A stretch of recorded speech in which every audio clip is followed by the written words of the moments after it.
नमस्कार, जय हिंद दोस्तों। स्वागत है आप सभी का क्रांति यूट्यूब बैच के लेक्चर नंबर 3 में। जी हाँ दोस्तों, आप देख सकते हैं कोने में भी लिखा है नंबर 3, यहां पर भी लिखा है नंबर 3।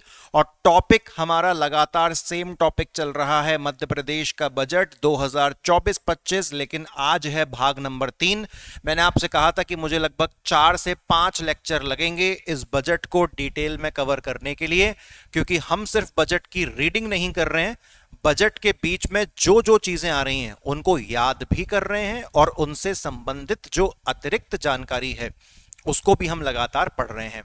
और जो पिछले 2 लेक्चर्स में कहा वही आज भी कहूंगा कि इसको एक यूट्यूब की वीडियो मत मानो, इसको एक बैच की तरह कंसिडर करिए कि आपने अगर कोई ऑनलाइन बैच ज्वाइन किया है उसमें आपने पेमेंट किया है, या ऑफलाइन बैच आपने ज्वाइन किया है उसमें आपने पेमेंट किया है, तो वहां पर क्लासेस कैसे चलती हैं, बिल्कुल उसी स्थिति के अनुसार यहां पर आपकी क्लासेस लगातार चल रही हैं और तब तक चलती रहेंगी जब तक एमपीपीएससी प्री 2025 नहीं आ जाता। और वो लगभग कब तक आएगा? लगभग मान के चल रहे हैं मार्च 2025 तक आएगा, यानी कि 8 महीने के आसपास बाकी हैं। तो एक बार क्विक डिस्कशन क्रांति बैच के बारे में। क्रांति बैच का मकसद है प्री 2025 को जो है कवर करना। शुरुआत हुई थी क्रांति बैच की 8 जुलाई 2024 को। माध्यम रहता है हमारा बाइलिंगुअल, इंग्लिश हिंदी दोनों में मैं आपको बोल बोल के समझाता हूं। और कब तक चलेगा ये बैच? जब तक प्री 2025 नहीं आ जाता। और सबसे इंपॉर्टेंट पेज अब आखिरकार आपके सामने आ गया है। यूट्यूब चैनल पर जाके अगर ये वीडियो तुमने नहीं देखी है और इस वीडियो के अकॉर्डिंग तुम नहीं चलते हो तो तुम प्री 2025 की कंप्लीट तैयारी नहीं कर पाओगे। क्रांति बैच का मकसद तुम्हारी मदद करना है। काय में इस वीडियो के अंदर जो बुक लिस्ट बताई है उसको पूरा करने में तुम्हारी मदद करना है। तो इसको नहीं देखोगे तो प्रीलिम्स नहीं कर पाओगे, और इस वीडियो को अगर जाके नहीं देखोगे तो आप मेंस की तैयारी कैसे करनी है वो नहीं समझ पाओगे। अभी आप YouTube चैनल पे जाइएगा, अब मैंने यहां पर कंबाइंड शब्द हटा दिया है, ऊपर लिख दिया है मेंस वीडियो। ये प्रीलिम्स की अलग है, ये मेंस की अलग है। और मेंस का ऑनलाइन कोर्स चाहिए, पढ़ना चाहते हो हमसे बिना मेहनत में संकोच किए तगड़ी तरीके से, नो आराम, तो ऐप इंस्टॉल कर लो, ऑनलाइन कोर्स ज्वाइन कर लो, सारे लेक्चर्स और नोट्स पढ़ो बढ़िया तरीके से वहां पर। ठीक है, चलो लौटता हूं दोस्त अपनी उसी सफर पे मैं वापस आप सभी के साथ। तो देख लो 65वें पॉइंट तक हम लोग आ गए हैं। आपको देखो आगे जैसे जैसे ये बजट बढ़ेगा ना, तो इस बजट भाषण में आगे सारे पेज इंपॉर्टेंट नहीं है। जो शुरुआत के पेजेस हैं वो ज्यादा इंपॉर्टेंट हैं, इसीलिए उसमें समय ज्यादा खर्च होता है। और एक बार आप एक बजट अच्छे से पढ़ना सीख जाओगे ना, तो जब पुराने साल के बजट पढ़ोगे आप तो आपको बहुत आसानी होगी। और अगर आपका बेस ही हल्का मद्दा होगा तो मजा नहीं आएगा। ठीक है, चलिए तो आज आपका ये बैच का तीसरे नंबर का लेक्चर हम स्टार्ट करते हैं दोस्तों। तो 2024-25 का जो बजट है उसमें महिलाओं के लिए और बच्चों के विकास के लिए मध्य प्रदेश की सरकार ने क्या इंतजाम किए हैं, आइए उसको देखते हैं। तो यहाँ तो कोई हाईलाइट वाला सेक्शन नहीं है। हाईलाइट वाला सेक्शन कहाँ से आता है दोस्त? तो हाईलाइट वाला सेक्शन यहाँ से आता है, लाडली बहना योजना। मुझे नहीं लगता कि कोई भी आप में से ऐसा होगा जिसने लाडली बहना योजना के बारे में नहीं सुना होगा। और अगर आपने लाडली बहना योजना के बारे में नहीं सुना है और आपको लगता है कि थोड़ा सा हमको और जानकारी चाहिए, तो खुद से प्रयास करो और 2 से 3 लाइन इस योजना के बारे में खुद से ढूंढ के लिखो। गूगल पे ढूंढो, कोई वीडियो देखने की आवश्यकता नहीं है। गूगल पे खुद ऑथेंटिक सोर्स से ढूंढो कि लाडली बहना योजना साहब कब शुरू हुई, इसका 1.0 वर्जन कब आया, 2.0 वर्जन कब आया, 3.0 वर्जन की क्या कहानी है, वर्तमान में लाडली बहना योजना के अंतर्गत कितना पैसा प्राप्त होता है। ये छोटी छोटी सी चीज हैं। अगर ये चीज लाडली बहना योजना को आज मैं उठा के पढ़ाने लग जाऊंगा, ऐसा नहीं है कि भविष्य में हमें इस क्रांति बैच में इस लाडली बहना योजना के बारे में पढ़ने का अवसर नहीं मिलेगा। बहुत बार मिलेगा, बहुत बार मिलेगा। परंतु एक बार आज आप खुद ये प्रयास कर लोगे तो आपको लंबे समय तक ये याद रहेगा। ठीक है, चलिए तो लाडली बहना योजना का जिक्र क्यों हुआ है साहब? लाडली बहना योजना का जिक्र इसीलिए हुआ है क्योंकि हेडिंग ही है महिलाओं के लिए और बच्चों के लिए कहानी की बात है ना। अब देखो, लाडली बहना योजना को एक किस प्रकार की योजना माना जाता है? तो दोस्त, लाडली बहना योजना को एक डीबीटी योजना माना जाता है। डीबीटी का मतलब होता है डायरेक्ट बेनिफिट ट्रांसफर, यानी कि जो आपको योजना का लाभ है ना, वो डायरेक्टली आपके बैंक खाते में ट्रांसफर कर दिया जाएगा। फटाफट लाडली बहना योजना का पैसा सीधे आपके खाते में आके टपक जाएगा। ठीक है, अच्छा, उसके बाद हम क्या देखते हैं? लाडली लक्ष्मी योजना। तो लाडली लक्ष्मी योजना के अंतर्गत शुरू से लेके, वर्तमान से लेके, सॉरी, प्रारंभ से लेके 48,03,000 बालिकाओं को लाभान्वित किया जा रहा है। अब आपको मैं दो क्वेश्चन यहां पर देता हूं जो आपको सर्च करने हैं। लाडली बहना योजना और लाडली लक्ष्मी योजना, इन दोनों के बीच में आपको डिफरेंस पता लगाना है। ठीक है, और अगर आप में दम है तो YouTube के कमेंट सेक्शन में इसी वीडियो के नीचे 2 से 3 लाइन में आप इसको समराइज करके दिखाएंगे। और एक दफा आपने लाडली बहना योजना और लाडली लक्ष्मी योजना के बीच में डिफरेंस करना सीख लिया तो मजाल आप जीवन में कभी भूलने वाले हो इस चीज को। ठीक है, तो यहां पर ये बस दो ही योजनाओं के नाम थे। वो 48,03,000 बालिकाओं को फायदा मिला है लाडली लक्ष्मी योजना का, वो पढ़ना उतना आपके लिए जरूरी नहीं है। आगे देखते जाओ, आज भी बहुत सारे फैक्ट हैं। ये मत सोचना कि सर आज तो आपने आते से ही होमवर्क दे दिया। नहीं साहब, आ रहा है, कहानी आगे बढ़ेगी, टेंशन काहे ले रहे हो। अब देखो, अब यहां पर एक और योजना का नाम है साहब, प्रधानमंत्री श्री नरेंद्र मोदी जी की अभिप्रेरणा से सक्षम आंगनबाड़ी एवं पोषण 2.0 योजना के अंतर्गत 11,706 केंद्रों को सक्षम आंगनबाड़ी केंद्र में उन्नत किया जा रहा है। यानी कि अब यह जानना बहुत जरूरी है दोस्त कि मध्य प्रदेश में सक्षम आंगनबाड़ी एवं पोषण 2.0 योजना के तहत कितने आंगनवाड़ी केंद्रों को बेहतर बनाया जा रहा है? तो लगभग 11,000 आंगनवाड़ी केंद्रों को जो है सुधारा जा रहा है। इसको याद रखिएगा। ठीक है, आप चाहो तो इस वाली योजना की भी गूगल से डेट सर्च कर सकते हो। और मैं इतना तो समझता हूं कि आपने एक बढ़िया अच्छा खासी मोटाई वाला एक रजिस्टर तो बना ही लिया होगा, है ना? स्पाइरल बाइंडिंग का रजिस्टर आजकल बच्चे बनाते हैं। तो इसके ऊपर लिख देना प्री 2025। जो भी तुम प्रिंट आउट वगैरह करवाते हो, पीडीएफ वगैरह से पढ़ते हो, किताबों से पढ़ते हो, वो सारा माल तो अलग रहेगा। लेकिन जो भी कुछ तुम लिखोगे, कहीं से भी कुछ भी तुम जो लिखोगे प्री 2025 के लिए, वो सब कुछ इस एक रजिस्टर में होना चाहिए। मल्टीपल रजिस्टर नहीं, इसके 3 पेज बच गए, इसके 4 पेज बच गए, इसके 5। फ्रेश मोटा रजिस्टर बनाओ। आपके पेन से एक शब्द भी लिखा जाएगा प्री 2025 के लिए तो वो हर एक शब्द होना चाहिए इस रजिस्टर में साहब। ठीक है, तो आप इस योजना के लिए भी डेट लिख सकते हो, लेकिन ना लिखो तो भी कोई दिक्कत नहीं है, लिख लो तो ज्यादा अच्छा रहेगा, आपकी भलाई वाला काम है। ठीक है, अच्छा, अब देखो दोस्त, यहां पर एक योजना आ रही है। मैं 1 मिनट अपने वो जो मैं छोटे छोटे नोट्स लिखता हूं आपके लिए, उसको भी मैं ओपन कर लूं यहां पर जरा, है ना? हाँ, इसको भी हम ओपन कर लेते हैं यहां पर थोड़ा सा। हम्म,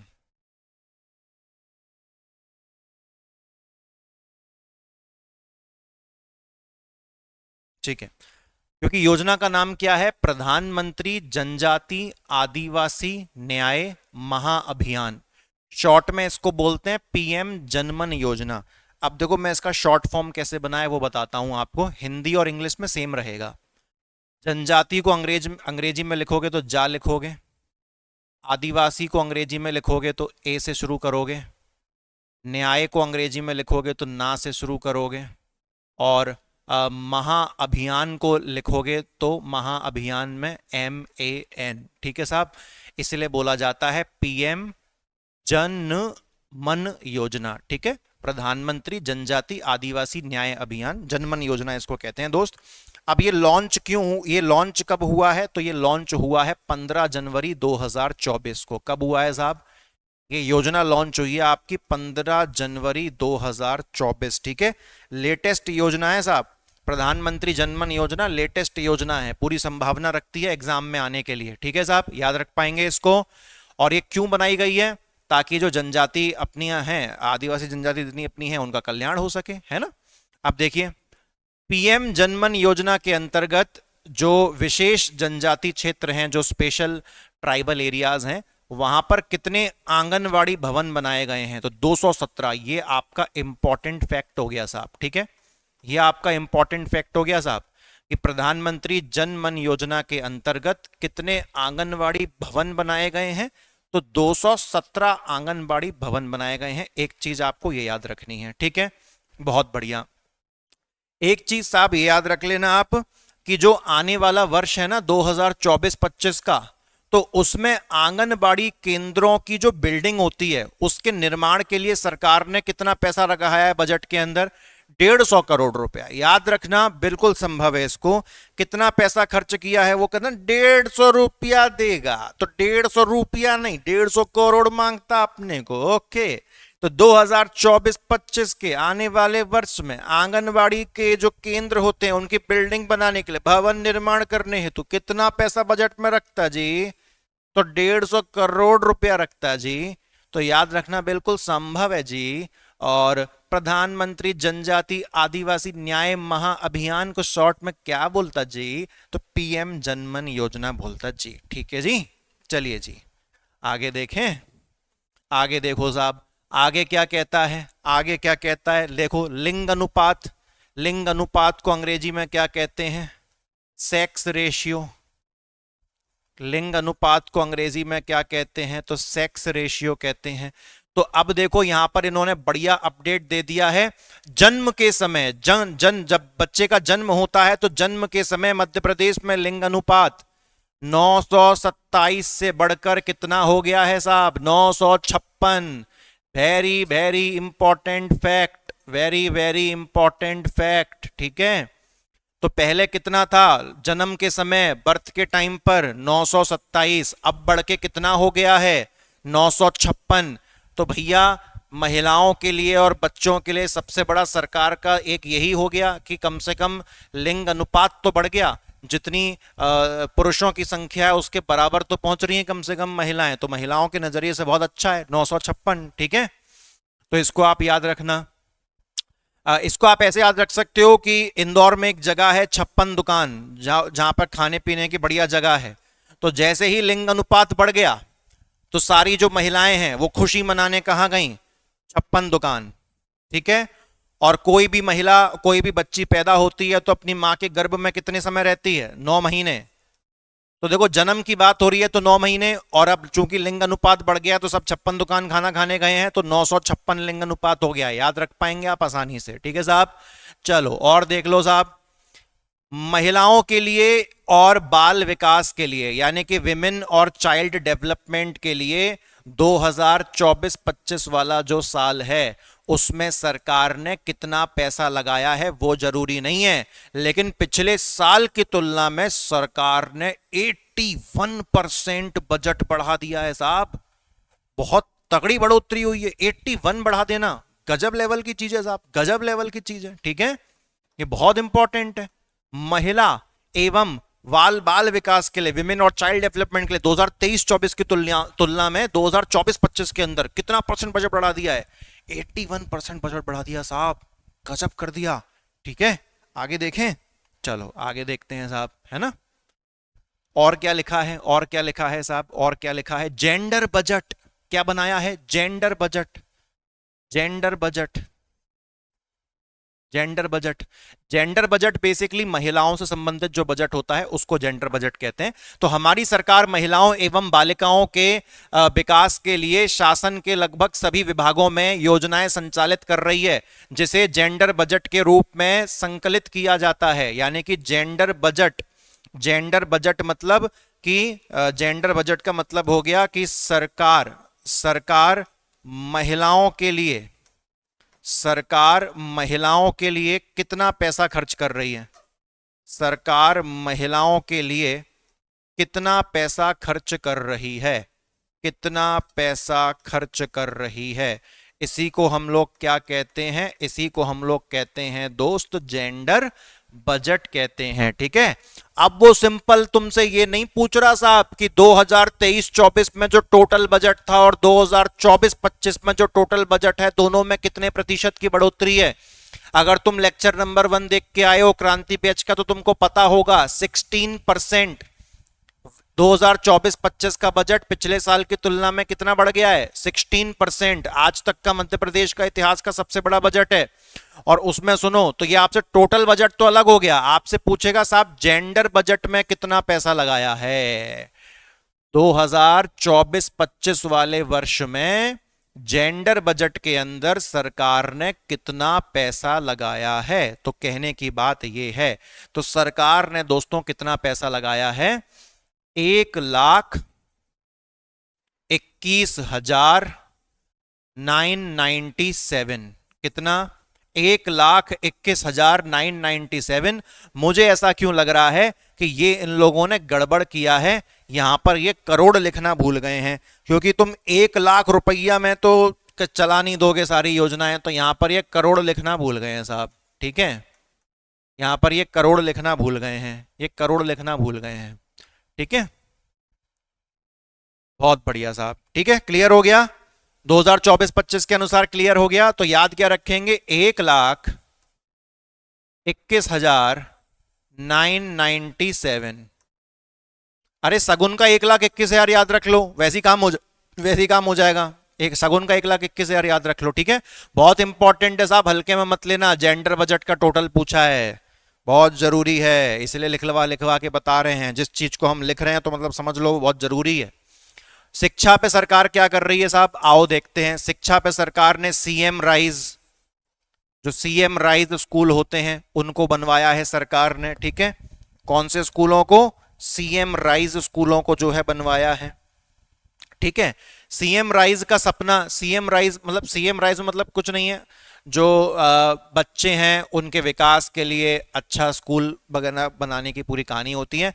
आप चाहो तो सीएम राइज की जो तारीख है, जो डेट है, वो सर्च करके आप अपने रजिस्टर में लिख सकते हो साहब। ठीक है, अच्छा लेकिन फैक्ट देखो साहब, जो इंपॉर्टेंट वाला फैक्ट आ रहा है तुम पहले उसको देखो। वित्तीय वर्ष 2024-25 में स्कूल शिक्षा विभाग के अंतर्गत लगभग 150 सीएम राइज विद्यालय नवीन भवन में संचालित होंगे। यानी कि 2024-25 के अनुसार सीएम राइज के अंदर टोटल कितने विद्यालय और बनाए जाएंगे, 150। बहुत इंपॉर्टेंट फैक्ट है, 150 विद्यालय और बनाए जाएंगे साहब। ठीक है, उसके बाद तुम सुनो, जो विद्यालय में 1 किलोमीटर से अधिक दूर रह रहे बच्चों को एवं 2 किलोमीटर से ज्यादा दूर रह रहे अन्य कक्षा के बच्चों के लिए परिवहन व्यवस्था भी लागू की जाएगी। यह फैक्ट बहुत जरूरी है साहब। क्या बोला, सुनो। एक होता है अपनी एजुकेशन को हमने यहां पर लिख लिया। ठीक है साहब, एजुकेशन में हमने इसको यहां लिख लिया। एजुकेशन में एक होती है आपकी प्राथमिक एजुकेशन, जिसको हम लोग कहते हैं प्राइमरी, और दूसरा होता है आपका सेकेंडरी और हायर सेकेंडरी जिसे हम कहते हैं, तो इसको हम अदर लिख देते हैं साहब। ठीक है, प्राइमरी कुछ लोग जनरली पहली क्लास से लेके 8वीं क्लास तक मानते हैं, लेकिन कायदे से तो 5th क्लास तक ही रहती है प्राइमरी, फिर मिडिल वाली आ जाती है।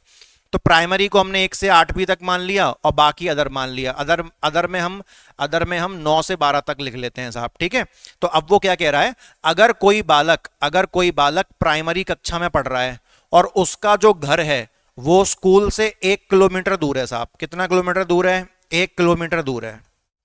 तो बच्चा प्राथमिक कक्षा में पढ़ रहा है, मतलब छोटा बच्चा है, तो 1 किलोमीटर दूर उसका घर है, तब भी उसको क्या दिया जाएगा, तब भी उसको ट्रांसपोर्टेशन बस सर्विस या वैन सर्विस जो है दी जाएगी।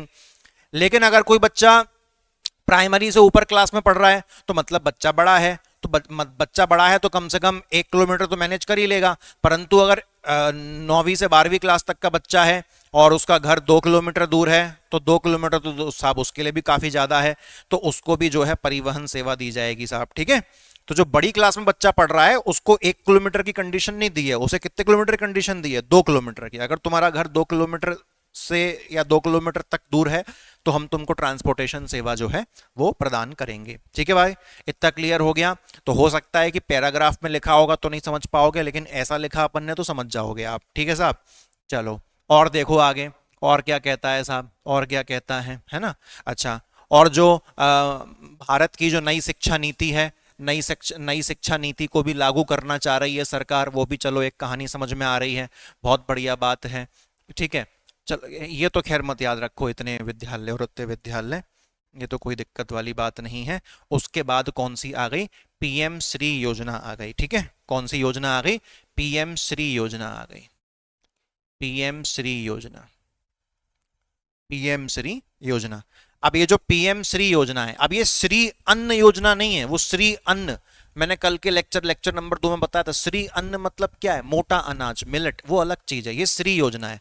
तो प्रधानमंत्री श्री योजना ये किसके लिए बनाई गई है, ये आदिवासी जो है बच्चों के लिए बनाई गई है। तो क्या बोल रहा है, पीएम श्री योजना के अंतर्गत 730 विद्यालयों को चिन्हित किया गया है जिनमें शैक्षिक गुणवत्ता सुधार के साथ भौतिक संसाधनों को भी जो है बढ़ाया जाएगा।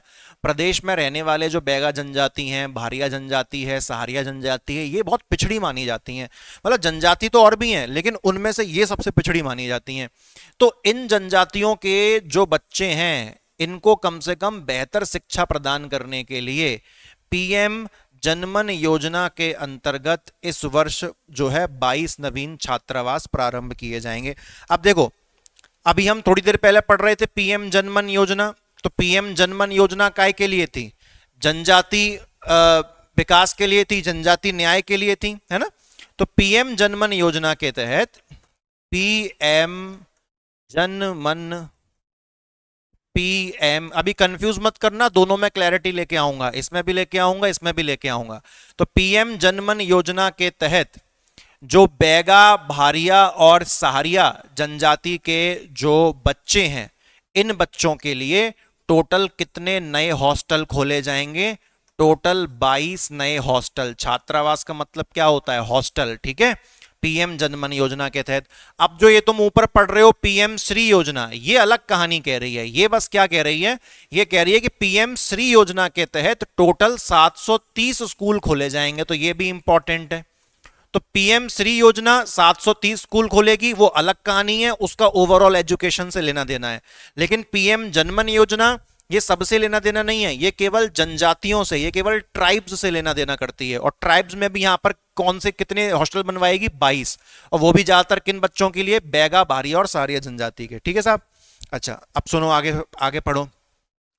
उसके बाद शिक्षा के जगत में एजुकेशन की फील्ड में समेकित छात्रवृत्ति योजना, मतलब स्कॉलरशिप वगैरह दी जाती है यहाँ पर, कक्षा 1 से लेके 12 क्लास तक की जो है। अब इसमें कितने बच्चों को दिया गया, 64 लाख, 87 लाख, ये पढ़ने की जरूरत नहीं है, छात्रवृत्ति योजना हमने ऊपर पढ़ लिया, यहाँ पे कोई इशू नहीं है। उसके बाद देखो, अब देखो हर शब्द भी नहीं पढ़ सकते ना, वरना पागल हो जाएगा व्यक्ति, इतना भी नहीं पढ़ा जा सकता है। हमको तो इंपॉर्टेंट ढूंढने हैं। मैं बीच बीच में कितनी जगह इंपॉर्टेंट लिखता हूँ, जेंडर बजट पे कितनी बार मैंने इंपॉर्टेंट लिखा, तो इंपॉर्टेंट वाला सेक्शन बीच में बहुत बार आएगा। ठीक है, अच्छा उसके बाद क्या लिखा है, उसके बाद क्या लिखा है, जो जगदीश देवड़ा जी हैं वो क्या कहते हैं, मुझे यह बताते हुए हर्ष है कि वर्तमान में मध्य प्रदेश का सकल पंजीयन अनुपात, यानी कि आपका gross registration ratio, GRR, gross registration ratio, ये मतलब क्या होता है बेसिकली, ये होता है कि कितने बच्चों का रजिस्ट्रेशन हुआ एजुकेशन के अंदर में, उसका होता है। तो सकल पंजीयन अनुपात 28.9 है, जो राष्ट्रीय सकल पंजीयन अनुपात 28.47, बहुत ज्यादा इंपॉर्टेंट, गजब गजब भैया, वेरी वेरी इंपॉर्टेंट भैया, वेरी वेरी घना महत्वपूर्ण क्वेश्चन है। ठीक है, पूरे इंडिया का सकल पंजीयन अनुपात शिक्षा के क्षेत्र में, किसके क्षेत्र में, एजुकेशन की फील्ड में ओवरऑल इंडिया का रजिस्ट्रेशन अनुपात कितना है, तो इंडिया का रजिस्ट्रेशन अनुपात साहब कितना लिखा है उसने, 28.4 लिखा है। और वहीं पर मध्य प्रदेश के अंदर शिक्षा में जो रजिस्ट्रेशन का, पंजीयन का अनुपात है वो कितना लिखा है, 28.9, यानी कि इंडिया के अनुपात से भी ज्यादा मध्य प्रदेश का अनुपात है 28.9। घना इंपॉर्टेंट फैक्ट है साहब, 28.9 दिमाग में बसा लो। मध्य प्रदेश का सकल पंजीयन अनुपात, ग्रॉस रजिस्ट्रेशन रेशियो, ठीक है। चलो आगे देखें। उसके बाद कहता है कि जो हायर एजुकेशन है, उच्च शिक्षा, उसमें भी क्वालिटी को सुधारना पड़ेगा। तो उसमें क्वालिटी को सुधारने के लिए कौन सी परियोजना का उपयोग किया गया है? तो यहां पर दोस्तों परियोजना का उपयोग किया गया है पीएम ऊषा परियोजना। पीएम ऊषा परियोजना अब ये बेसिकली क्या करेगी? तो पीएम ऊषा परियोजना क्या है? ये मतलब अच्छा इंफ्रास्ट्रक्चर के कॉलेजेस बनवाएगी। क्या बनवाएगी? अच्छी अधोसंरचना वाले, अच्छे इंफ्रास्ट्रक्चर वाले कॉलेजेस तैयार करेगी। अब यहां पर हम देख लेते हैं क्या लिखा हुआ है। प्रत्येक जिले में पूर्व से संचालित एक महाविद्यालय को प्रधानमंत्री कॉलेज ऑफ एक्सीलेंस में उन्नयन किया जा रहा है। यानी कि क्या बोला जा रहा है दोस्तों, सुनो। जैसे कि मध्य प्रदेश में वर्तमान में कितने जिले हो गए? तो मध्य प्रदेश में वर्तमान में 55 जिले हो गए, ठीक है। अब सुनो, अब जिस जिले के पास अपनी खुद की यूनिवर्सिटी नहीं है, अपना खुद का महाविद्यालय नहीं है, तो उनकी तो कहानी चलो अलग हो गई, ठीक है। कॉलेज बोल लो, तो कॉलेज तो खैर हर जिले में होता ही होता है, ठीक है। अब क्या होगा कि हर जिले में से एक कॉलेज को चुना जाएगा। हर जिले में से एक कॉलेज को चुना जाएगा।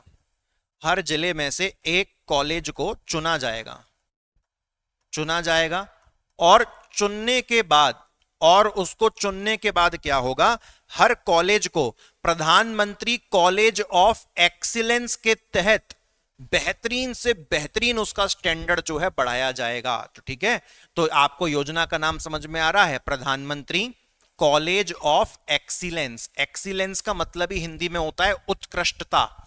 तो हम मध्य प्रदेश के प्रत्येक जिले में से एक कॉलेज को पकड़ के उसको हम उत्कृष्ट से उत्कृष्ट, बेस्ट से बेस्ट, एक्सीलेंट से एक्सीलेंट कॉलेज में कन्वर्ट करेंगे। कौन सी योजना के तहत? प्रधानमंत्री कॉलेज ऑफ एक्सीलेंस के तहत। तो ये हायर स्टडीज का भी बढ़िया व्यवस्था करवा दी अपन ने, है ना। चलो अब आगे देखो साहब, आगे क्या लिखा गया है। यहां पर भी मुझे लग रहा है बढ़िया क्वेश्चन आने वाला है। प्रदेश के विद्यार्थियों के लिए उच्च शिक्षा सुगम बनाने हेतु 3 नवीन शासकीय विश्वविद्यालय, यानी कि यूनिवर्सिटीज की बात हो रही है यहां पर, ठीक है। विश्वविद्यालय जो है वो खोले जाएंगे। और ये कौन कौन से इसके नाम दिए? 3 खोले जाएंगे ना, कितने लिखे हैं? हाँ 3 खोले जाएंगे। तो तीन नए विश्वविद्यालय खोले जाएंगे। 3 नए विश्वविद्यालय खोले जाएंगे। कौन कौन से साहब? पहला वाला कौन सा है? तो पहले वाले का नाम सुन लो, ये नए नाम है, न्यू है, इंपॉर्टेंट है, नया चीज है ये। क्रांति सूर्य टांट्या भील विश्वविद्यालय पहला हो गया। कहां खोला जाएगा साहब? कहां खोला जाएगा? खरगोन में खोला जाएगा साहब, ठीक है। उसके बाद तात्या टोपे विश्वविद्यालय कहां खोला जाएगा साहब? गुना में खोला जाएगा। ये दूसरा हो गया तुम्हारा, ठीक है साहब।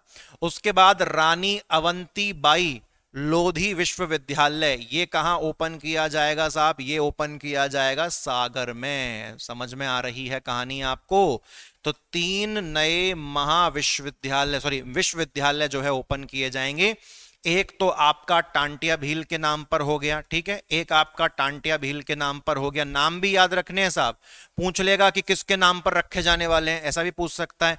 टांटिया भील के नाम पर रखा जाएगा। फिर उसके बाद तात्या टोपे के नाम पर रखा जाएगा। और उसके बाद रानी अवंतीबाई के नाम पर रखा जाएगा। रानी अवंतीबाई के नाम पर रखा जाएगा। तो ये कहानी, ये 3 समझ लो, ठीक है।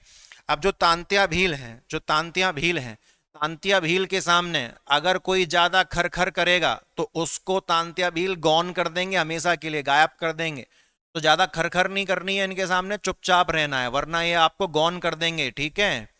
तो खरगोन आप इनसे याद रखेंगे। तात्या टोपे इनका कोई गुनाह नहीं था, बिना गुनाह के इनको सजा मिल गई, तो इनका आप याद रख सकते हैं गुना। और रानी अवंतीबाई, तो रानी अवंतीबाई की वीरता का तो सागर ही बहुत बड़ा था, तो इनकी वीरता का सागर बहुत बड़ा, तो इनसे हम क्या याद रखेंगे, सागर। तो तांत्या भील के सामने कुछ मत बोलना, नहीं तो खरखर करोगे तो गौन कर देंगे, खरगौन कर देंगे। और तात्या टोपे की तो कोई गुनाह ही नहीं था, उनको वैसी सजा मिल गई, तो उन गुनाह। और अवंतीबाई जी का जो वीरता का सागर है वो बहुत बड़ा है, तो वहां से आप सागर याद रख लेंगे। ये 3 बनेंगे साहब, ठीक है। और ये तीनों विश्वविद्यालय हैं, कॉलेजेस हैं, यूनिवर्सिटीज हैं, तो बढ़िया ये उच्च शिक्षा का इंतजाम भी जो है यहाँ पर हो गया साहब, ठीक है। अच्छा, उसके बाद देखो विश्व बैंक परियोजना, यहां पर विश्व बैंक जोड़ दिया गया साहब। यहां पर वर्ल्ड बैंक की चर्चा हो गई, यहां पर किसकी चर्चा हो गई, यहां पर वर्ल्ड बैंक की चर्चा हो गई। तो वर्ल्ड बैंक परियोजना के माध्यम से कितने महाविद्यालय के लिए राशि दी गई है, तो 247 महाविद्यालय। मुझे इसमें ना एक चीज चेक करनी है, मुझे इसमें दोस्त एक चीज चेक करनी है, मुझे रुकना आप।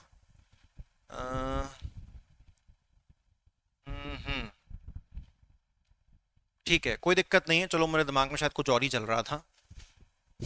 कुछ और ही चल रहा था, कोई दिक्कत नहीं है। तो देखो सुनो, वर्ल्ड बैंक योजना के तहत टोटल कितने कॉलेज ओपन किए जाएंगे, तो टोटल 247। मेरे ख्याल से ये जो है ठीक है, टोटल 247 कॉलेज ओपन किए जाएंगे। और जहां पर कितना पैसा दिया है विश्व बैंक की तरफ से, 244 करोड़। कितना पैसा दिया है, 244 करोड़। गजब कर दिया भैया। मेरे ख्याल से यहां पर ये ऐसा नहीं कह रहे कि हम 247 कॉलेज खोलेंगे, ये कह रहे हैं कि जो 247 कॉलेज हैं उनका जो इंफ्रास्ट्रक्चर है, उनका जो बुनियादी ढांचा है, उसका विकास किया जाएगा। क्योंकि 247 कॉलेज के लिए, मतलब एक कॉलेज के लिए तो हम 1 करोड़ रुपया भी नहीं दे रहे, ये किसी चिंदी हरकत है। तो ऐसा नहीं है कि 247 कॉलेज खोले जाएंगे, संभव नहीं है, बहुत बड़ी संख्या है। 247 जो कॉलेज हैं उनका विकास किया जाएगा, उनका इंफ्रास्ट्रक्चर, उनकी अधोसंरचना में सुधार किया जाएगा, ये कहने वाली बात है, ठीक है। अब चूंकि विश्व बैंक परियोजना का नाम आ गया है, तो कॉलेजेस की संख्या याद रखना, और इन्होंने कितना पैसा दिया है, 244 करोड़, वो याद रखने वाली चीज है साहब, ओके। अच्छा, उसके बाद ये बहुत तगड़ा प्रश्न आ रहा है कि मध्य प्रदेश में साहब, मध्य प्रदेश में टोटल कितने आईटीआई हैं। आईआईटी नहीं बोल रहा है, आईटीआई बोल रहा है। आईटीआई समझते हो, आईटीआई समझते हो, आईटीआई। तो आईटीआई का मतलब होता है इंडस्ट्रियल ट्रेनिंग इंस्टीट्यूट। क्या होता है, इंडस्ट्रियल ट्रेनिंग इंस्टीट्यूट, औद्योगिक प्रशिक्षण संस्थान। इंडस्ट्रियल ट्रेनिंग इंस्टीट्यूट, औद्योगिक प्रशिक्षण संस्थान, शॉर्ट में कहते हैं आईटीआई। ये मतलब एक तरीके से तुम इसको पोस्ट ग्रेजुएशन समझ लो, पोस्ट ग्रेजुएशन। तो अगर तुमको इंडस्ट्री लेवल की ट्रेनिंग मिल जाएगी, अब इंडस्ट्री लेवल की ट्रेनिंग में ये मत समझना कि इसमें सारा टेक्निकल कोर्सेज होते हैं, टेक्निकल नॉन टेक्निकल दोनों होते हैं, लेकिन तुम इसमें कोर्स कर लेते हो, अपनी पोस्ट ग्रेजुएशन कर लेते हो, तो तुमको बढ़िया अच्छी खासी इंडस्ट्रीज में नौकरी लग जाएगी, ठीक है। तो वर्तमान में मध्य प्रदेश के अंदर टोटल कितने गवर्नमेंट आईटीआई चलाए जा रहे हैं, तो वर्तमान में मध्य प्रदेश के अंदर टोटल 268 आईटीआई चलाए जा रहे हैं। और जो 2024-25 का वर्ष है ना साहब, जो 2024-25 का वर्ष है, उसमें टोटल और कितने आईटीआई खोले जाएंगे, तो ये बहुत जरूरी है, 22। तो पहले से कितने चल रहे हैं, 268, अब और कितने खुल जाएंगे, 22। तो टोटल संख्या कितनी हो जाएगी, 290 हो जाएगी, ठीक है। अच्छा, खैर उनसे कितनी नौकरियां लगेंगी वो तो आप छोड़ो, आप ये देखो,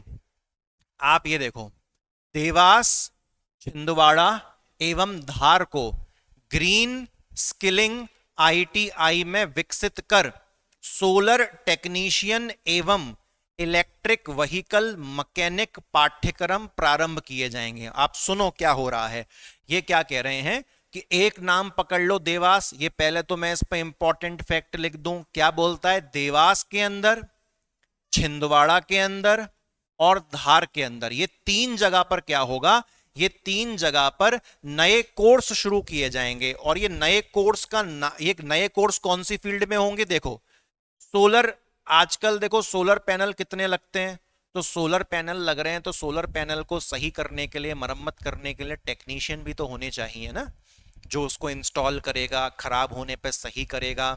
तो जिसको सोलर टेक्नीशियन का कोर्स जिसने करा होगा वही ये काम कर पाएगा, तो सोलर टेक्नीशियन का कोर्स करवाया जाएगा। उसके बाद जो इलेक्ट्रिक व्हीकल होती हैं, यानी कि जो ईवी गाड़ियां होती हैं, उसका भी कोर्स करवाया जाएगा। तभी तो आप सोचो ना, एक तरफ सोलर पैनल का यूज करते हो तो ये भी एक ग्रीन एनर्जी है, दूसरी तरफ आप इलेक्ट्रिक व्हीकल का यूज करते हो, प्रदूषण नहीं करते, ये भी एक तरीके की ग्रीन एनर्जी है। तभी तो क्या कहा गया कि देवास, छिंदवाड़ा और धार को ग्रीन, वो शब्द पे फोकस करो, ग्रीन स्किलिंग आईटीआई में विकसित किया जाएगा। कि भैया तुम इन 3 जिलों के आईटीआई में पढ़ लोगे तो मतलब तुम्हें ग्रीन टेक्नोलॉजी से संबंधित सोलर टेक्नीशियन का कोर्स करने को भी मिल जाएगा, और इलेक्ट्रिक व्हीकल में उसमें भी तुमको टेक्निकल डिग्री जो है मिल जाएगी। ठीक है, तो ये तीनों नाम हमको जो है याद रखना है। ओके, चलिए, तो ये बहुत इंपॉर्टेंट फैक्ट था भाई आज का। कोडिंग लैब वगैरह ओपन की जाएंगी ताकि कोडिंग में भी बच्चे जो है एक्सपर्ट बन सकें, ये भी एक अच्छी बात है, इंपॉर्टेंट बात है। उसके बाद दोस्तों, मुख्यमंत्री जी की तरफ से एक योजना चलती है, मेधावी विद्यार्थी योजना। मेधावी विद्यार्थी योजना, तो इसमें कितना करोड़ रुपया लगाया गया है वो पढ़ने की बात नहीं है, इस पॉइंट को आप हटा दो। अब हम शिक्षा के अंत पे आ गए कि शिक्षा क्षेत्र में आने वाले 2024-25 बजट के लिए टोटल कितना पैसा लगाया गया है, 52,682 करोड़। ये भी पूछने की संभावना दोस्त इतनी ज्यादा नहीं है। वो आपसे ये थोड़ी ना पूछेगा, वो आपसे कैसे पूछेगा, वो आपसे ऐसे पूछेगा, वो आपको बोलेगा वो आपको बोलेगा देवास, वो आपको बोलेगा विदिशा, वो आपको बोलेगा छिंदवाड़ा, और वो आपको बोलेगा धार। ठीक है, 4 विकल्प देगा, फिर आपसे पूछेगा कि निम्नलिखित जो विकल्प दिए हैं इनमें से किसको ग्रीन स्किलिंग आईटीआई में विकसित नहीं किया जाएगा। मतलब सोलर टेक्नीशियन और इलेक्ट्रिक व्हीकल वाले कोर्सेज नहीं चलाए जाएंगे। तो देवास में तो चलाए जाएंगे, छिंदवाड़ा में भी चलाए जाएंगे, धार में भी चलाए जाएंगे, कहाँ नहीं चलाया जाएगा, तो विदिशा इसका सही आंसर हो गया। ऐसे वो क्वेश्चन उठा के आपसे पूछ लेगा। समझ रहे हैं बात को? Very nice. ठीक है साहब, चलो अब हम कौन से जगत में आगे बढ़ रहे हैं, कौन से क्षेत्र में अब हम आगे बढ़ रहे हैं, तो अब हमारा जो क्षेत्र आगे बढ़ रहा है दोस्तों वो है स्पोर्ट्स। ठीक है, खेल एवं युवा कल्याण। तो इसमें पहले हम देख लेते हैं, यहाँ पर बहुत सी चीजें दोस्तों देखने को हमको मिलेगी। सबसे गजब लेवल की चीज जो आने वाली है, भोपाल को मध्य प्रदेश की सरकार कौन से जिले को स्पोर्ट्स हब बनाना चाहती है?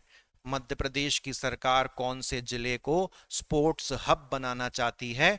तो वो भोपाल जिले को स्पोर्ट्स हब बनाना चाहती है दोस्तों।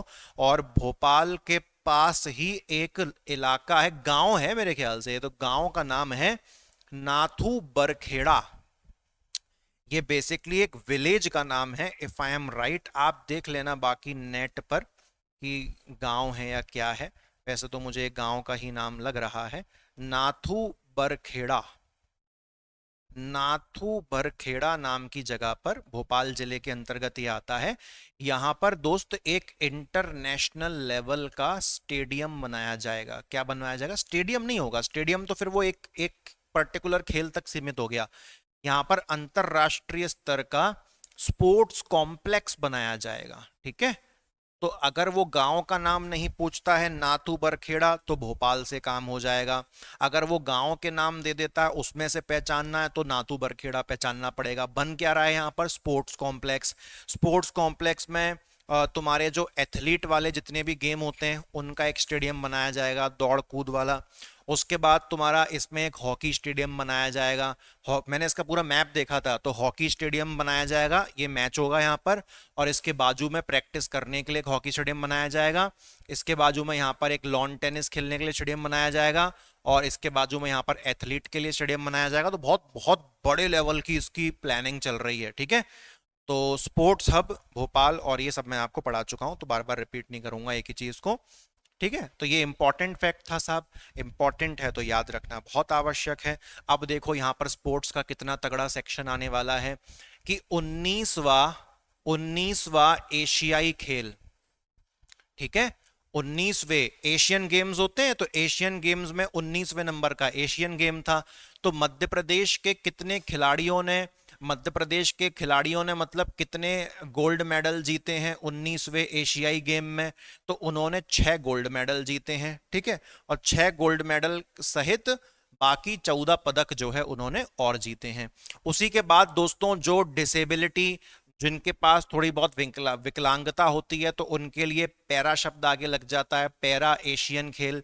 तो पैरा एशियन खेल में मध्य प्रदेश के लिए कितने गोल्ड मेडल आए हैं? 1 गोल्ड मेडल आए हैं। 1 गोल्ड मेडल के अलावा और क्या क्या आया है? तो 4 पदक साहब और आए हैं। तो जो नॉर्मल वाले 19वें एशियाई खेल हैं उसमें कितने गोल्ड मेडल आए हैं? 6। और जो पैरा वाले एशियन खेल हैं उसमें कितने गोल्ड मेडल आए हैं? 1 गोल्ड मेडल आया है, ठीक है साहब। और सुनो, आने वाले समय में पेरिस के अंदर ओलंपिक आयोजित होने वाले हैं, ठीक है, तो मैं बिल्कुल इस सीरीज में ये सब कवर करूंगा। और अगर देखो क्या हो सकता है वो मुद्दा नहीं है, आपको और मुझे, हम दोनों को मिलके अपने लक्ष्य तक पहुंचना है। मैं क्रांति बैच के माध्यम से सपोर्ट करूंगा और आपको जो बुक लिस्ट बताई है आप उसमें अपना बेस्ट देंगे।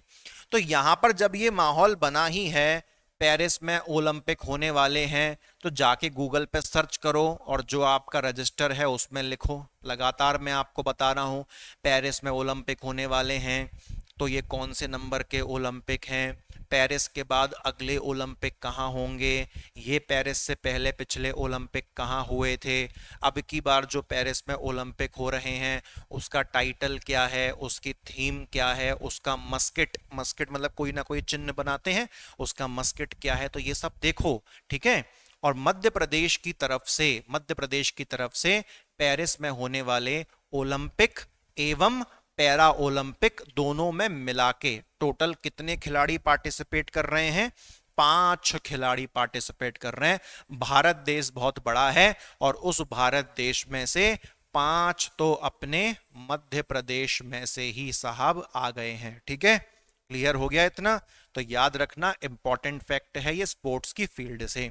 अब उसके बाद लास्ट में इन्होंने स्पोर्ट्स को दी एंड कर दिया है और क्या बोल रहे हैं कि स्पोर्ट्स की फील्ड में आने वाले 2024-25 में टोटल कितना बजट तैयार किया गया है? 586 करोड़। याद रखना है तो रखो, नहीं तो कोई दिक्कत नहीं है, वो लास्ट में समरी तो देते ही हैं हर किसी की, ठीक है।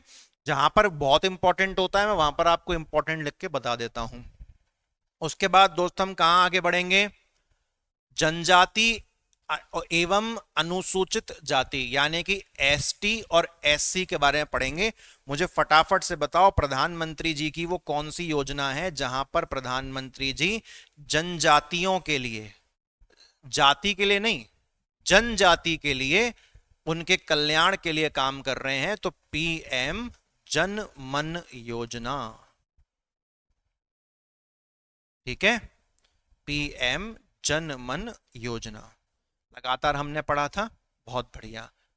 और मुझे दिमाग में सोच लो, एक क्वेश्चन पूछ रहा हूं, कमेंट में जवाब देने की जरूरत नहीं है। प्रधानमंत्री जन मन योजना के तहत मध्य प्रदेश में आने वाले वर्ष में टोटल कितने छात्रावास ओपन किए जाएंगे, टोटल कितने हॉस्टल ओपन किए जाएंगे? थोड़ी देर पहले पढ़ा था, मन में याद करके खुद को जवाब दो, ठीक है साहब।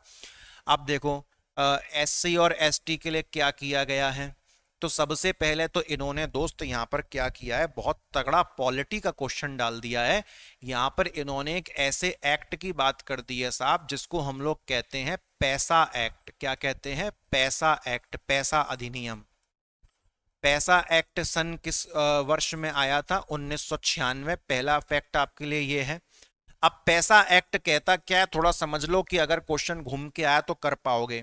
पैसा एक्ट साहब क्या कहता है? पैसा एक्ट कहता है कि जो अनुसूचित इलाके हैं, जो स्केड्यूल एरियाज हैं, जो अनुसूचित इलाके हैं, जो स्केड्यूल एरियाज हैं, मतलब जहां पर जनजातियां, पिछड़ी जनजातियां वगैरह वाला जो इलाका होता है उनको हम स्केड्यूल एरिया कहते हैं, ठीक है साहब।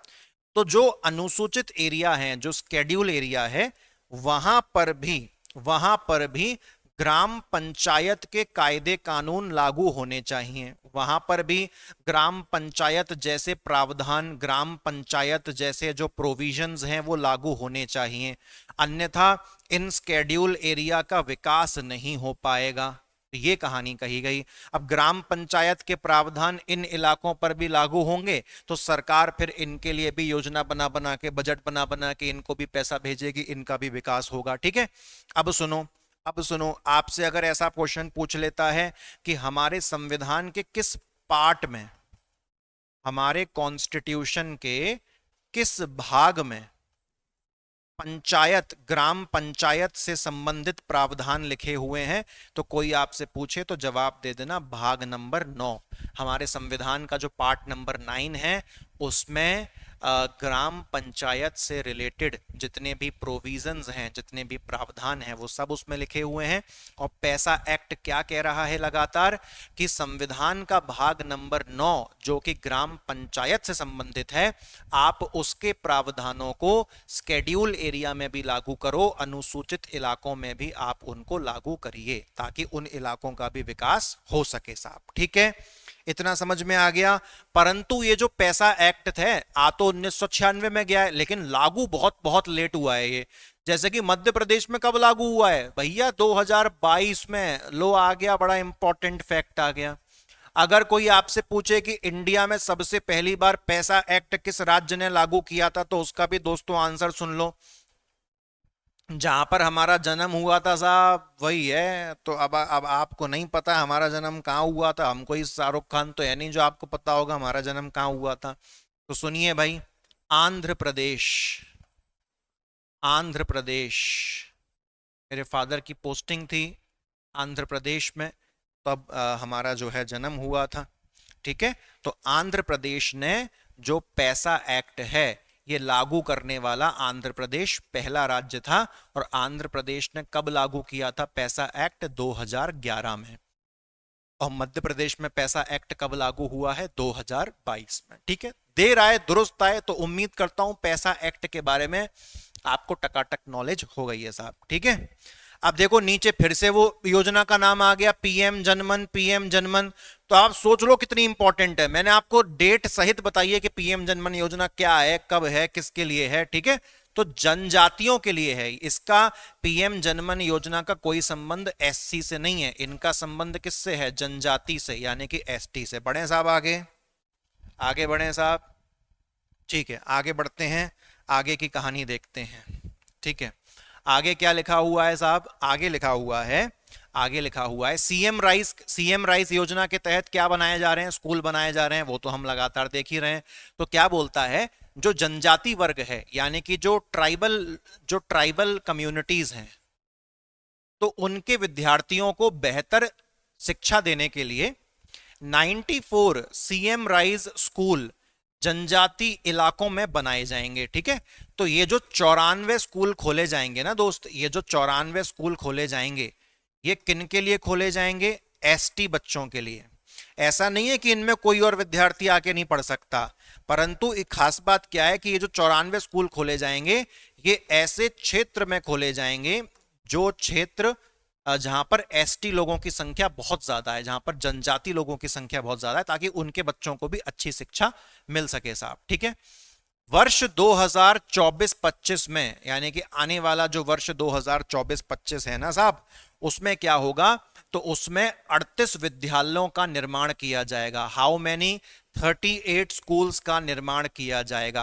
देखो, सीएम राइज के तहत स्कूल बनाए जाएंगे 94, ये अलग कहानी है। और सीएम राइज के अलावा जो नॉर्मल स्कूल खोले जाते हैं वो भी जनजाति बच्चों के लिए खोले जाएंगे, उनकी संख्या कितनी है, 38 है। ठीक है, ये उतना इंपॉर्टेंट नहीं है, ये ज्यादा इंपॉर्टेंट है, इस पे इंपॉर्टेंट लिख देता हूं। ये 94 नंबर का ही पॉइंट है, 94 सीएम राइज स्कूल है जनजाति इलाकों में खोले जाएंगे साहब। ठीक है, ओके, ऑल राइट। अब क्या हो रहा है, ये खैर उतना इंपॉर्टेंट नहीं है। बैगा, भारिया एवं सहारिया, इन तीन जनजातियों को सबसे ज्यादा पिछड़ा मानती है हमारी सरकार, यानी कि मध्य प्रदेश की सरकार।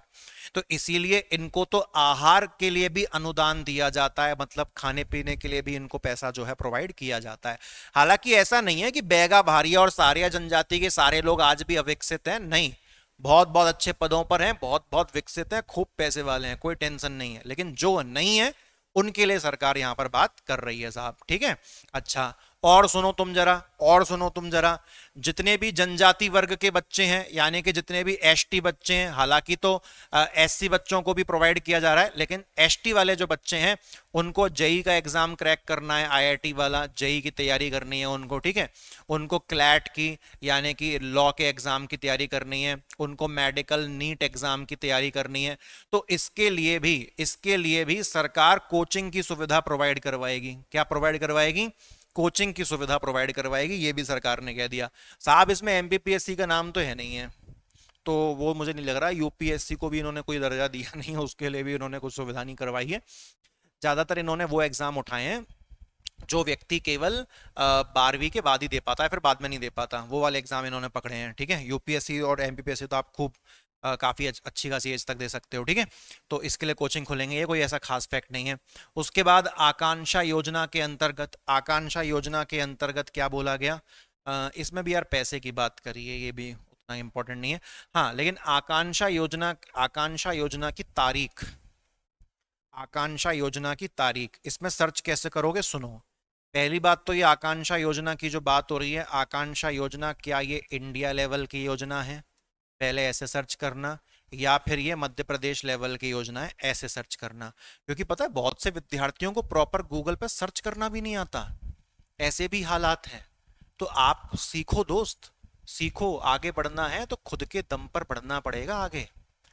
दूसरों के सहारे पर महल नहीं बनते, अपनी ही नींव पर महल खड़ा होता है। तो आपको करना पड़ेगा ये प्रयास, ठीक है भाई। अब देखो आगे, देखो साहब, है ना, आगे देखना आप। छात्रावास बनाए जाएंगे, छात्रावास बनाए जाएंगे, और छात्रावास मतलब हॉस्टल बनाए जाएंगे जनजाति बच्चों के लिए। तो यहाँ पे लगातार जनजाति यानी कि एसटी की बात हो रही है, मुझे लग रहा है एससी की बात ये अगले नीचे वाली हेडिंग में करेंगे। तो एसटी वाले जो बच्चे हैं उनके लिए हॉस्टल्स तो बनेंगे ही बनेंगे, वो तो हमने पीएम जनमन योजना के अंदर भी साहब पढ़ लिए थे, है ना। पीएम जनमन योजना के अंदर भी हमने पढ़ लिए थे, इनके लिए हॉस्टल्स बनेंगे। और हॉस्टल हॉस्टल से संबंधित अगर इनको कोई समस्या है तो उसके लिए 24x7 हेल्पलाइन बनाई गई है। हेल्पलाइन का नाम क्या रखा गया है? मित्र हेल्पलाइन। क्या नाम रखा गया है? मित्र हेल्पलाइन।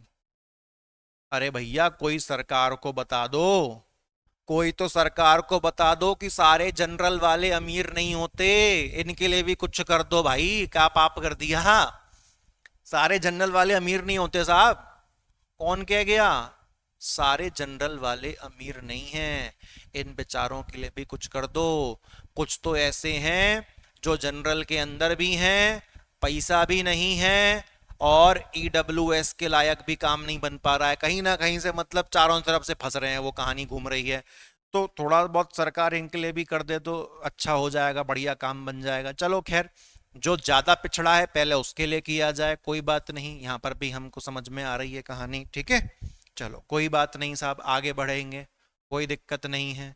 जो नहीं दे रही सरकार उसको खुद पढ़ के खुद हासिल कर लो, क्या दिक्कत है? आप ठान लोगे तो आप कुछ भी हासिल कर लोगे, चाहे वो पैसा हो, नौकरी हो, सम्मान हो, इज्जत हो, गौरव हो, दुनिया जीत लेगा व्यक्ति भैया। अब देखो क्या है, हाँ जी हाँ, मजा आने वाला है। फैक्ट है, फैक्ट है, फैक्ट है, तगड़ा फैक्ट है। क्या बोलता है पहले यहां पर देख लें। जनजाति वर्ग की गौरवपूर्ण परंपराओं एवं उन्नत संस्कृति को संरक्षित रखने के लिए, ट्राइबल कल्चर को सुरक्षित रखने के लिए म्यूजियम खोल रहे होंगे ये लोग।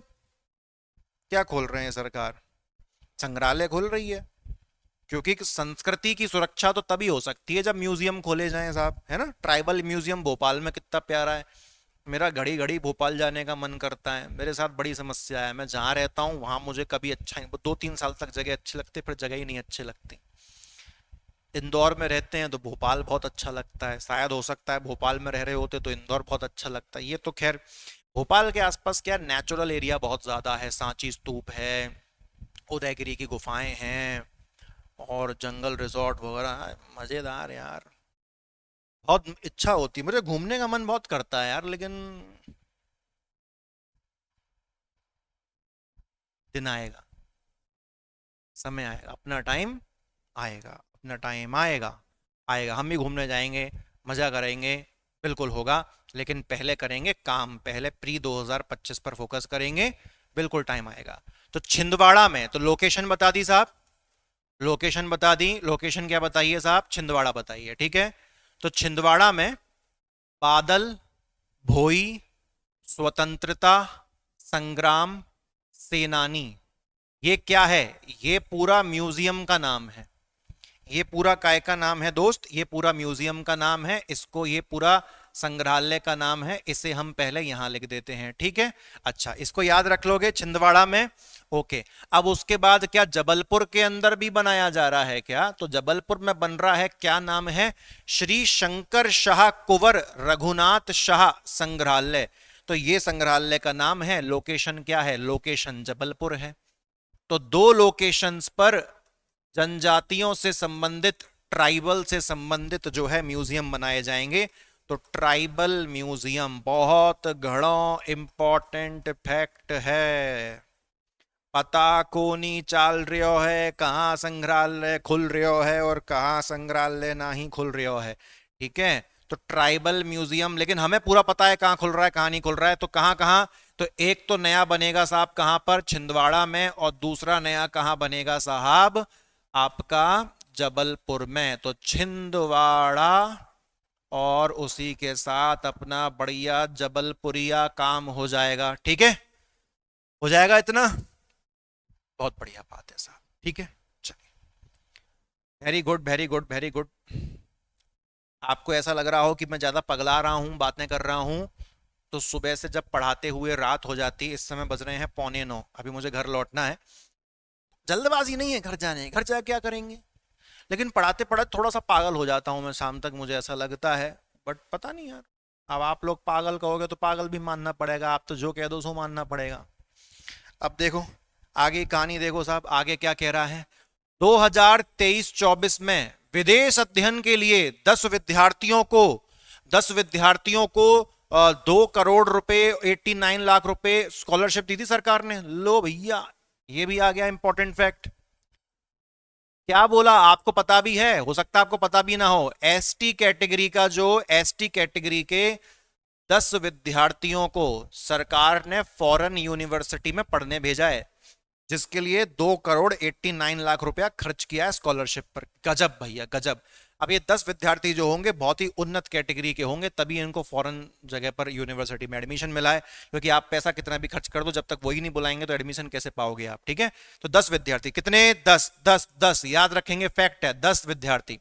उसके बाद दोस्तों यार यार यहाँ पर थोड़ा देखो, यहाँ पर क्या है, ये जो इतने सारे आपको नाम दिख रहे हैं ना, ये सब क्या है, ये माइक्रो इरिगेशन प्रोजेक्ट हैं। ये क्या है, ये क्या है, माइक्रो सिंचाई परियोजना, माइक्रो इरिगेशन प्रोजेक्ट। उम्मीद करता हूं कि आपने भी ये वाली पीडीएफ गूगल पे सर्च करके डाउनलोड तो की ही होगी, है ना, इनके नाम नोट डाउन कर लेना। ये बेसिकली क्या है, ये जनजाति इलाकों में खोले जाएंगे, इन ये सारे जितने भी नाम हैं, ये सब कहाँ खोले जाएंगे, ये सब जनजाति क्षेत्रों में, ये सब ट्राइबल एरियाज में ओपन किए जाएंगे, ये सब ट्राइबल एरियाज में ओपन किए जाएंगे, ट्राइबल एरियाज में ओपन किए जाएंगे। जनजातियों के बारे में पढ़ रहे हैं तो वहीं ओपन करेंगे। ये सब नई नई योजनाएं, नाम याद रखना साहब इनका, सोंडवा उद्वन माइक्रो सिंचाई परियोजना कहां खोली जाएगी साहब, लोकेशन नंबर 1 अलीराजपुर। नेवाली उद्वन माइक्रो सिंचाई परियोजना कहां खोली जाएगी साहब, लोकेशन नंबर 2 याद रखिएगा, बड़वानी। महेश्वर जानापाव उद्वन माइक्रो सिंचाई परियोजना, यहां पर तो 3 लोकेशन है, 3 लोकेशन पर कंबाइंड, खरगोन धार इंदौर। फिर है सेंधवा उद्वन माइक्रो सिंचाई परियोजना, कहां ओपन किया जाएगा, बड़वानी। तो बड़वानी दो दो बड़वानी में 2 ओपन किए जा रहे हैं। उसके बाद धार उद्वन माइक्रो सिंचाई परियोजना, ये कहां पर, धार में 5। नर्मदा झाबुआ पेटलावद, पेटलावद, थांदला, सरदारपुर, उद्वन माइक्रो सिंचाई परियोजना। तो ये तो इन्होंने जगह के नाम ही बता दिए ना, झाबुआ, पेटलावद, थांदला, सरदारपुर। तो छठा मैं इस पर इधर डाल देता हूं। अब ये सारे नए नाम हैं, इनको अच्छे से पढ़िएगा, ठीक है।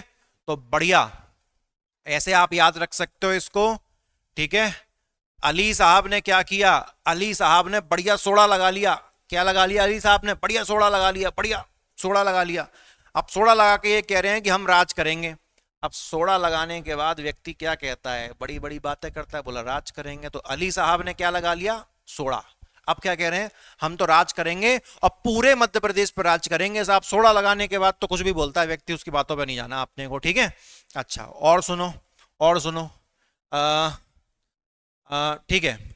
रात में अली साहब सपने देख रहे थे, बड़बड़ कर रहे थे सपने में, कह रहे थे वो वाली नहीं ये वाली, वो वाली नहीं ये वाली। ऐसे आप इमेजिन कर लो। तो निवाली से बड़वानी याद रख लेना, वो वाली बड़बड़ कर रहे थे, ये वाली नहीं वो वाली, ये बड़बड़ कर रहे थे, ये वाली नहीं वो वाली, तो इससे याद रख लेना। और बड़वानी में तुम्हें क्या दिख रहा है, और बड़वानी में तुम्हें क्या दिख रहा है, हैं? सेंधवा दिख रहा है, सेंधवा दिख रहा है, सेंधवा दिख रहा है। अब कैसे भी कर लेना यार, कुछ तो करना है। बढ़िया, चुपचाप, फर्स्ट क्लास।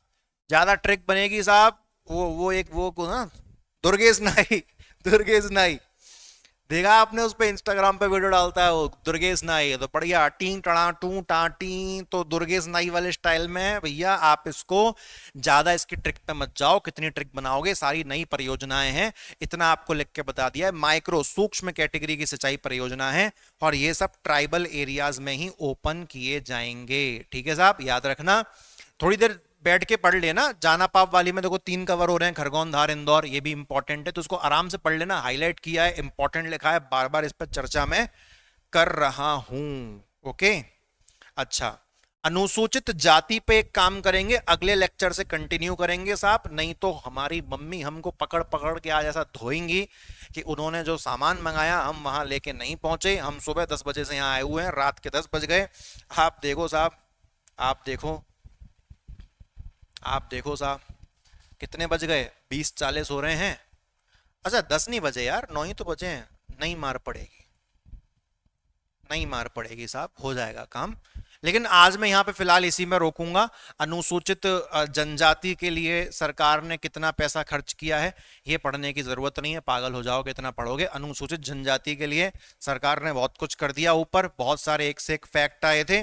तो कल अगले लेक्चर में हम लोग क्या करेंगे, एक काम करते हैं, अगले लेक्चर में नहीं, जो अनुसूचित जाति है उसको, उसका ज्यादा कुछ कल्याण किया नहीं है, अनुसूचित जाति का ज्यादा कंटेंट ही नहीं है, आप इसमें देखो, ठीक है। तो आप देखिए, मैं ऐसा नहीं कह रहा कि सरकार एससी के लिए कुछ नहीं कर रही, सारा काम एसटी के लिए कर रही है, थोड़ा सा माल यहाँ पे कम है तो जल्दी ये निपट जाएगा ये चीज। क्या बोलता है प्रधानमंत्री आदर्श ग्राम योजना, क्या बोलता है प्रधानमंत्री आदर्श ग्राम योजना, प्रधानमंत्री आदर्श ग्राम योजना, आदर्श ग्राम योजना। आप गूगल पे फटाक से इसकी डेट डाल के सर्च करके अपने रजिस्टर में लिखना साहब, ठीक है, इसको याद रखना। तो अंतर्गत पूर्व से चयनित, ठीक है, प्रधानमंत्री आदर्श ग्राम योजना के अंतर्गत मध्य प्रदेश के टोटल कितने नए गांवों को शामिल किया गया है। आप समझे ना, आदर्श ग्राम योजना मतलब गांवों को बेहतर से बेहतर बनाया जाएगा, उसको डेवलप किया जाएगा। तो प्रधानमंत्री आदर्श ग्राम योजना में आने वाले वर्ष में टोटल और कितने नए गांवों को शामिल किया गया है, 619। इतना कोई खास इंपॉर्टेंट नहीं है, इसकी डेट सर्च करके जरूर लिख लेना आप, ठीक है। अच्छा हाँ भैया, ये वाला बहुत इंपॉर्टेंट है, ये वाला बहुत इंपॉर्टेंट है। सागर में, सागर में क्या बन रहा है, संत रविदास स्मारक बन रही है, अभी बनी नहीं है, बन रही है। तो सागर में क्या बन रहा है, ये बहुत इंपॉर्टेंट फैक्चुअल क्वेश्चन है साहब, बहुत इंपॉर्टेंट फैक्चुअल क्वेश्चन है। संत रविदास स्मारक कहां बन रही है, तो सागर में बन रही है। परंतु दोस्तों याद रखना, आने वाले समय में, आने वाले समय में मध्य प्रदेश के 30 जिलों में संत रविदास स्मारक भी निर्मित करेगी। यानी कि पहले सागर वाला कंप्लीट करेंगे संत रविदास स्मारक, और सागर वाला जब ये समाप्त हो जाएगा तो उसके बाद मध्य प्रदेश के 30 जिलों में और बनाया जाएगा संत रविदास स्मारक। इसको आप याद रखेंगे साहब, ठीक है। अच्छा उसके बाद मैंने यहाँ पर कुछ योजनाओं को हाईलाइट किया है जिनके ऊपर आप दो दो तीन तीन लाइन लिख सकते हो, जैसे कि अपने नोट्स में कैसे क्वेश्चन घूम के आ जाए, ये हमको तो रेडी रहना है ना, कहां से प्रश्न बन सकता है। जैसे संत रविदास स्वरोजगार योजना, इसकी इसकी तारीख वगैरह लिख लेना, दो दो तीन तीन लाइन जब मैं बोलता हूँ दो दो तीन तीन लाइन लिखना, तो पता है इसको मतलब क्या है, कब चालू हुई, अगर चालू हुई है तो क्यों चालू हुई है, किसके लिए चालू हुई है, चलो फलाने व्यक्ति के लिए चालू हुई है या फलानी जाति के लिए चालू हुई है, उसके बाद उस योजना के तहत कितना पैसा दिया जा रहा है सरकार के द्वारा। ठीक है, तो दो तीन लाइन का मतलब क्या होता है कि पहले तो ये बताओ किस तारीख को शुरू हुई, ठीक है, और फिर ये बताओ किसके लिए योजना शुरू हुई, कभी कभार यही पूछ लेता है ना, किसके लिए योजना शुरू हुई, कि उसके अंदर एज भी आ जाती है, कभी कभार एक निश्चित आयु होती है, ऐसे ही लोगों के लिए योजना शुरू होती है, और फिर उसके बाद इसमें धनराशि यानी कि पैसा अमाउंट कितना दिया जाता है। तो दो तीन लाइन का मतलब ये कहता हूं मैं, ठीक है ना, दो तीन लाइन का मतलब तो कुछ भी दो तीन लाइन लिखते नहीं, ये इस पे फोकस करना है, तीन लाइन में खत्म। डॉक्टर भीमराव अंबेडकर आर्थिक कल्याण योजना, इस पे करो। सावित्री बाई फुले स्वयं सहायता समूह योजना, इसको एक बार दो तीन लाइन देखो। मुख्यमंत्री अनुसूचित जाति वित्त पोषण योजना, इस पे एक बार दो तीन लाइन देखो, ठीक है। 100% निर्भर नहीं होना साहब, वो नहीं हो सकता, कोई भी टीचर के ऊपर 100% निर्भर होकर पेपर क्लियर नहीं हो सकता, पेपर अपना है, करियर अपना है, एग्जाम अपने को देकर जाना है। तुम्हारा ही करियर है ना, तुम्हारा ही एग्जाम है ना, खुश होगे तुम ही होगे ना, दुख मिलेगा तो भी तुम्हें ही मिलेगा ना, तो अपने दम पे करना है, हमारा काम हेल्प करना है, बार बार हेल्प कर रहे हैं। कई बार कमेंट आते हैं, ये बार बार बात पता है मैं क्यों बोल रहा हूं, कई बार कमेंट आते हैं सर क्रांति बैच को हम अच्छे से फॉलो कर रहे हैं, करते रहेंगे। मैंने कहा बहुत बढ़िया साहब, मैं भी कर रहा हूं। तो क्या सर हम 100% इस पर डिपेंड हो सकते हैं, निर्भर हो सकते हैं? हाथ जोड़ो प्रभु, तुम्हें निर्भर होना ही क्यों है, जिंदगी में आत्मनिर्भर बनो। मोदी जी कह कह के पागल हो गए, आत्मनिर्भर भारत, और तुम कह रहे हो निर्भर निर्भर निर्भर। आत्मनिर्भर वीडियो डाली हुई है प्रीलिम्स में, आत्मनिर्भर कैसे बनना है उसको पालन करिए भैया। हमें डर लगता है कल को कह देंगे हम तो तुम्हारी इसी क्रांति बैच पर निर्भर थे और हमने कुछ और नहीं पढ़ा। तो भैया हमने तुमसे बार बार कहा कि दूसरा भी पढ़ो, पूरी बुक लिस्ट फॉलो करो, ठीक है, आत्मनिर्भर बनो साहब। डर लगता है आजकल, आजकल डर लगता है, लोग कैसा कैसा क्या क्या बोलते हैं समझ नहीं आता। अनुसूचित अनुसूचित जाति के लिए कितना पैसा लगाया है, पढ़ने की कोई जरूरत नहीं है, हाईलाइट हमने कर दिया है ताकि एक बार आप बस देख लो। तो भैया आज फैक्ट की खूब बारिश थी साहब, 1 घंटा 6 मिनट का लेक्चर हो गया। डेली 1 घंटे का ही क्लास में लिया करूंगा इस बैच के अंदर, ताकि आपको भी लोड ना रहे, मुझे भी लोड ना रहे। आपने दिन शुरू किया, सुन लो, दिन की स्टार्टिंग हो गई। दिन की स्टार्टिंग में देखा कि सर ने प्रीलिम्स 2025 के लिए क्या बुक लिस्ट बताई थी, एक कागज पे लिख लिया, कागज पे लिख के सामने चिपका दिया। बोले अब सामने जो चिपका दिया, अब सर ने कैसे इसको फॉलो करने के लिए कहा था, पहले ये करनी है, फिर ये किताब करनी है, जब ये हो जाए तब दूसरी लेके आनी है। सुबह से लेके शाम तक फॉलो करो। रात को मेरी वीडियो अपलोड हो जाती है, एग्जैक्ट 10 बजे अपलोड कर देता हूं मैं। वीडियो देखो, सो जाओ। सुबह से आप भी थके हारे हुए आओ, पढ़ते पढ़ते पढ़ते पढ़ते पढ़ते पढ़ते रात को वीडियो देखो, सो जाओ। अगर आप नौकरी करते हो, वर्किंग एस्पिरेंट हो, तो दिन में 4-5 घंटे मिलते हैं, 1 घंटा इस वीडियो को दे दो, बाकी के 2-3 घंटे बचे हुए प्रीलिम्स को दे दो, कोई दिक्कत नहीं है। वर्किंग एस्पिरेंट वाला 1 साल 2 साल सफलता के लिए इंतजार कर सकता है, लेकिन जो फुल टाइम तैयारी कर रहा है उसके पास ज्यादा रुकने का अवसर नहीं होता है। समझ रहे हैं आप बात को? बस आज के लिए इजाजत दें दोस्तों, धन्यवाद, थैंक यू वेरी मच, खुश रहिए आप लोग, ठीक है।